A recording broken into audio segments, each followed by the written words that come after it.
For me to actually tell you the story behind the store, I need to tell you another story. And I don't know if some of you might know it. It is about this man who chances upon three masons. And the first one is working rather boringly at his stone, chipping away this granite block. And he looks at his watch and he's looking at when to go. And the guy asks him, he says to him, when are you going to, what are you doing? So he says, can't you see, I'm just chipping stone and I'm waiting for the clock to run out and I'm going to get home. Then this man goes to the second mason. He asks him, he says, what are you doing? And he's working a little more diligently. He says, see, I'm carving this block and I'm going to build a wall out of it. He says, okay, and then he asks the third guy. This third guy is chipping away at the block. He steps back, looks at it, goes back to work, steps back. He keeps doing this repeatedly. So the man asks him, he says, what are you doing? He looks up rather pensively, turns around and he says, I'm building a cathedral.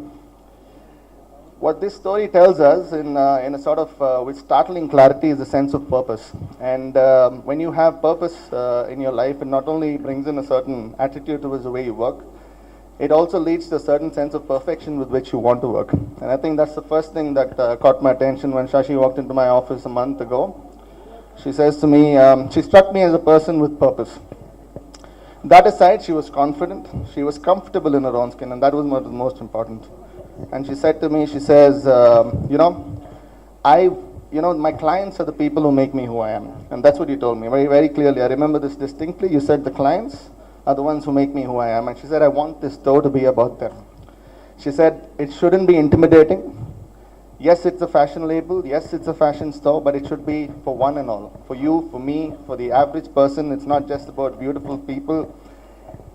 And typically in a society where, in India, where we are, we sort of link the color of our skin and the way with which we speak English with beauty and intelligence, this was refreshing for me. She said, no, this is not about the who's who. This is about everybody.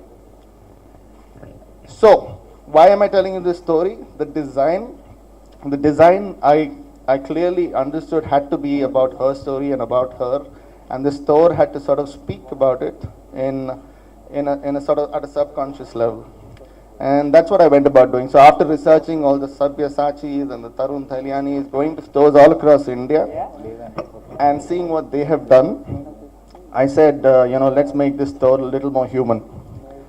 So it is one more line, I think it's in your press kit as well, where she says she's about the modern, and the store is going to be this magical sort of experience, which is typically modern, but it has these elements of tradition all woven into the fabric of the store. So exclusive bridal lounges, exquisite lighting, there's all of it and much more. So you are welcome, and Sashi and her team are there, of course, to make you feel welcome, and the space is going to be inviting. So good luck, Sashi.